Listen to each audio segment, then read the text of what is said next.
আসসালামু আলাইকুম প্রিয় শিক্ষার্থীবৃন্দ, তোমাদের সকলকে স্বাগতম জানাচ্ছি। এখন আমরা তোমাদের গণিত বইয়ের ৭৭ পৃষ্ঠার অঙ্কগুলো সমাধান করব। বন্ধুরা, তোমরা যারা আমার চ্যানেলটি এখনো সাবস্ক্রাইব করনি, তারা সাবস্ক্রাইব করে আমার চ্যানেলের পাশে থেকো। আমার এই ভিডিও নিয়ে যদি তোমাদের কোনো মতামত থাকে তাহলে কমেন্টসের মাধ্যমে জানাতে পারো। আর যদি ভিডিওটি ভালো লাগে তাহলে তোমাদের সহপাঠীদের সাথে শেয়ার করিও, যাতে তারাও এই বিষয়ে উপকৃত হতে পারে। চলো বন্ধুরা, আমরা সবাই মিলে ৭৭ পৃষ্ঠার এই অঙ্কগুলো সমাধান করি। ৬ নম্বরে দেওয়া আছে ২৭ টাকা ৩ জনকে সমানভাবে ভাগ করে দেওয়া হলে প্রত্যেকে কত টাকা করে পাবে। যেহেতু সমানভাবে ভাগ করে দিবে, তাহলে ২৭কে ৩ দিয়ে ভাগ করলে আমরা উত্তরটি পেয়ে যাই। ২৭কে ৩ দিয়ে ভাগ দিই, ৩ নং ২৭। প্রত্যেকে কত টাকা করে পাবে? প্রত্যেকে ৯ টাকা করে পাবে। উত্তর ৯ টাকা। ৭ নম্বর, একটি বেঞ্চে ৫ জন বসে, ৪৫ জনের জন্য কয়টি বেঞ্চের প্রয়োজন হবে? ৪৫কে ৫ দিয়ে ভাগ দিলেই আমরা উত্তরটি পেয়ে যাই। ৫ দিয়ে ৪৫-এর মধ্যে ভাগ যায় ৯ বার, ৫ নং ৪৫। তাহলে কয়টি বেঞ্চ প্রয়োজন হবে? ৯টি বেঞ্চ। উত্তর ৯টি। ৮ নম্বরে দেখো, নাফিদ ৪০ টাকা দিয়ে কিছু কোয়েল পাখির ডিম কিনল। যদি একটি ডিমের দাম ৫ টাকা হয়, তবে নাফিদ কয়টি ডিম কিনেছে? ৪০কে ৫ দিয়ে ভাগ দিলেই আমরা উত্তরটি পেয়ে যাই।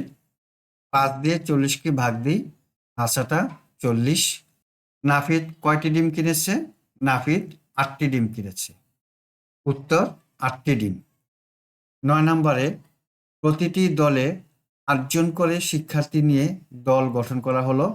যদি ৭২ জন শিক্ষার্থী থাকে তবে কয়টি দল হবে? ৭২কে ৮ দিয়ে ভাগ দিলেই আমরা দলের সংখ্যা পেয়ে যাব।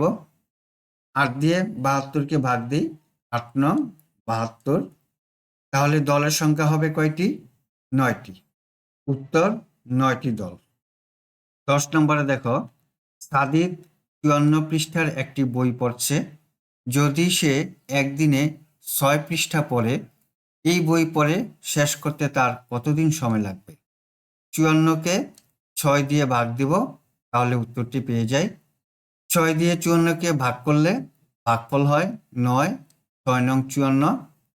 তাহলে তার ৯ দিন সময় লাগবে। উত্তর ৯ দিন। ১১ নম্বরে, একটি প্যাকেটে ৮টি বিস্কুট আছে। একজন বালিকা বিস্কুটের ২টি প্যাকেট কিনল। সে মোট কতগুলি বিস্কুট কিনল? ৮কে ২ দিয়ে গুণ দিলেই আমরা উত্তরটি পেয়ে যাই। ৮কে ২ দিয়ে গুণ দিলে গুণফল হয় ১৬। তাহলে মোট ১৬টি বিস্কুট কিনল। উত্তর ১৬টি। ১২ নম্বরে দেওয়া আছে ভাগ করি। আমরা এই ভাগ অঙ্কগুলো এখন সমাধান করব। ১ নম্বরে, ৮কে ৩ দিয়ে ভাগ দিই। ৮-এর মধ্যে ৩ ২ বার যায়, ৩ দুগুণে ৬, বিয়োগ করলে ২। উত্তর ভাগফল ২ এবং ভাগশেষ ২। ২ নম্বরে, ১৫কে ২ দিয়ে ভাগ দিব। ২ ৭ বার ভাগ যায়, ৭ দুগুণে ১৪, বিয়োগ করলে ১। উত্তর ভাগফল ৭ এবং ভাগশেষ ১। ৩ নম্বর, ৩৭কে ৫ দিয়ে ভাগ দিব। ৭ বার ভাগ যায়, ৫ ৭ ৩৫, বিয়োগ করলে ২।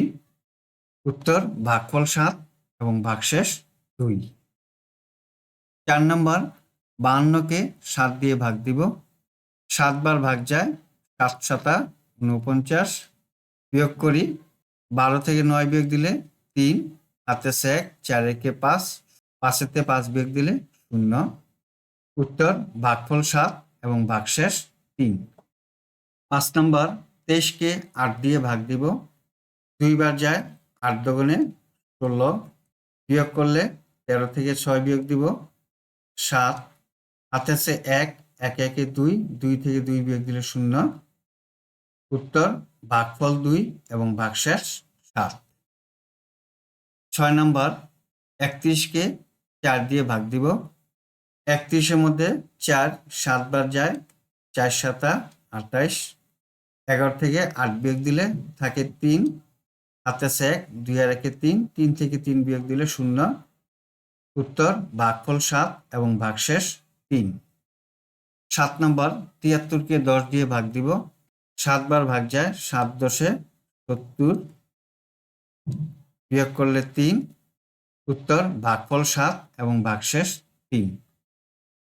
8 নম্বর 40-কে 9 দিয়ে ভাগ দিব। 4 বার যায়, 4 নং 36, বিয়োগ দিব। 10 থেকে 6 বিয়োগ দিলে 4, হাতে আছে 1, 3 একে 4, 4 থেকে 4 বিয়োগ দিলে 0। উত্তর ভাগফল 4 এবং ভাগশেষ 4। আমরা এতক্ষণ এই ভাগ অঙ্কগুলো সমাধান করলাম। 13 নম্বরে দেওয়া আছে একটি শ্রেণীতে 45 জন শিক্ষার্থী আছে। প্রতি বেঞ্চে 3 জন করে শিক্ষার্থী বসতে পারে। তাদের বসার জন্য কয়টি বেঞ্চের প্রয়োজন? 45-কে 3 দিয়ে ভাগ দিলেই আমরা উত্তরটি পেয়ে যাই। 3 দিয়ে 45-কে ভাগ করলে 15, 3 15 45, তাহলে 15টি বেঞ্চের প্রয়োজন। উত্তর 15টি বেঞ্চ। 14 নম্বর 48টি পেয়ারা 6 জনের মধ্যে সমানভাবে বিতরণ করা হলো। প্রত্যেকে কয়টি করে পেয়ারা পেল? 48-কে 6 দিয়ে ভাগ দিলেই আমরা উত্তরটি পেয়ে যাই। 6 48, প্রত্যেকে 8টি করে পেয়ারা পেল। উত্তর 8টি পেয়ারা। বন্ধুরা, আমরা এতক্ষণ যেই অঙ্কগুলো সমাধান করলাম, আশা করি তোমরা সহজে বুঝতে পেরেছ। আজ তাহলে এই পর্যন্তই। দেখা হবে তোমাদের সাথে পরবর্তী ভিডিওতে। আল্লাহ হাফেজ। আসসালামু আলাইকুম ওয়া রাহমাতুল্লাহ।